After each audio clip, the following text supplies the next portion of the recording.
Жылкы адам баласы тарабынан колго үйрөтүлгөн эң алгачкы үй жаныбарларынын бири. Айрыкча көчмөн элдин жашоосунда өзгөчө орунду ээлейт. Ошондуктан кыргыз элинин дастандарындагы, жөө-жомокторундагы уламыш санжыралардагы сюжеттер жылкы жаныбары менен терең байланышкан.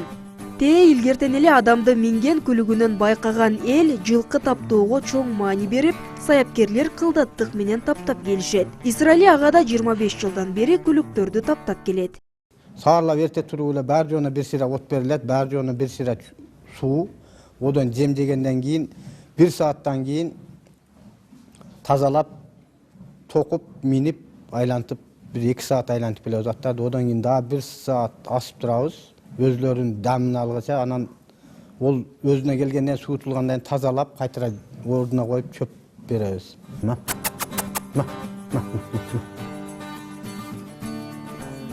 Унан байтал бул азыр тапталып атат. Эртең Ноорузда унан байтал күлүккө. Саяпкерлик кесипти аркалаган Исраилияга улакчылардын жылкыларын багат. Ал өз ишин жакшы билгендиктен аттарын ишенип тапшырышат. Жаныбарлардын ар биринин мүнөзүнө жараша мамиле жасап, кылык жоруктарына көнүү оңой эмес. Күлүктөрдүн баары өз-өзүнчө сындуу, сырдуу, сыпаттуу. Өзгөчө сулуусу 2 жаштагы Ханыша, дене мүчөсү келбеттүү, жылтылдап турат. Ханыша былтыркы жылы өткөн көчмөндөр оюнунда да биринчиликти багындырган. Тарайлап атабыз, быйыл Норуз оюну өтөт бизде, Ош областында. Ошо Норузга тарайлап атабыз, азыр көрсөтөйүн күлүктү алып чыгып. Кысканча.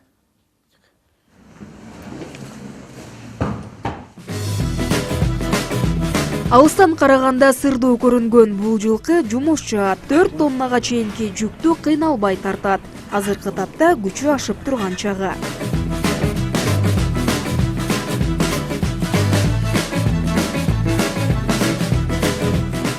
Күлүк деген малышты таптап, бирге айланып келебиз. Исраили аганын таптаган жылкыларын республиканын ар тарабынан келип сатып алып кеткен улакчылар да жок эмес. Андан сырткары короодо жылкы көп болгондуктан жардамчылары да бар. Бул жерде англис, асыл тукум жана башка түрлөрү багылып тапталат. Аттар дагы адам сыяктуу эле машыгат экен. Машыгуудан келгенден кийин тердеп суу болгондо терлер катгандан кийин атайындай щетканын жардамында тазаланат экен. Бул тазалап эле койбостон ушул аттарга массаж кылып жардам берет экен.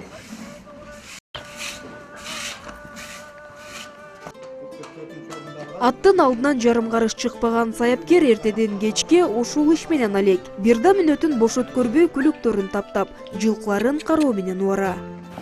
Ырсал аке, бул жерде 20дан ашык аттарды таптайт экен. Басар. Жылкылардын да өздөрүнүн аттары бар. Кээ бирөөсү атасынын атына койсо, дагы бири өзүнө жаккан ысым менен эркелетип атап алышат. Биз жетелеп чыккан күлүктөрдүн аттары Ороз жана Малыш. Бул жаныбарлар Исраили ага менен дос, бири-биринин тилин жакшы түшүнүшөт.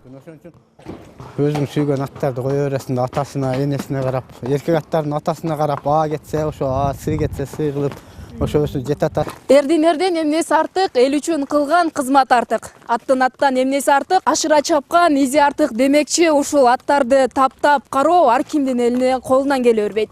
Азыр биз Ырсали аке менен чогуу аттарды таптаганы жөнөдүк.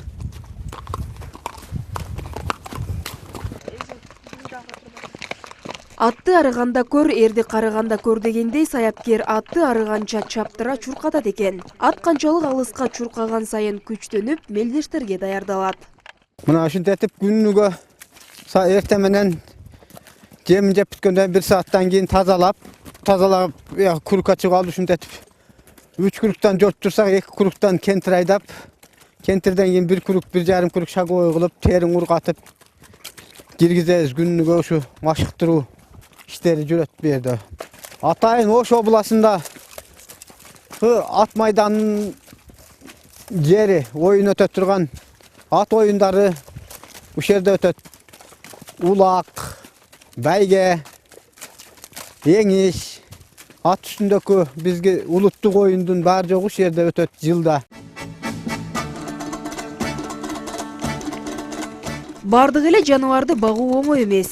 Өз учурунда жем, чөбүн бербесе айрыкча жылкылар тапка келбейт. Каарманыбыз жаз мезгилине карата, тактап айтканда Норуз майрамында өткөрүлүүчү ат оюндарына өз күлүктөрүн даярдап, жеңишке камданууда. Айчурок Каныбек кызы Эмилбек Каныбеков, Илимбек Эмилбек уулу, Таң нуру программасы.